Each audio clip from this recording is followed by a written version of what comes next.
গন্তব্যস্থলে এসে পড়েছি। বাইরে তাপমাত্রাটা দেখি তো ছিলাম, কি অবস্থা গাড়ি।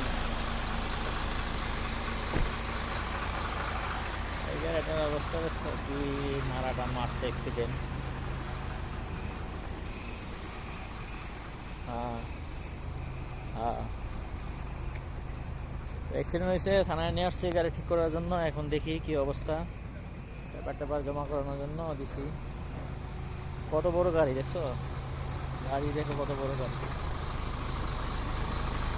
কত বড় গাড়ি, স্যালারি এত ছোট।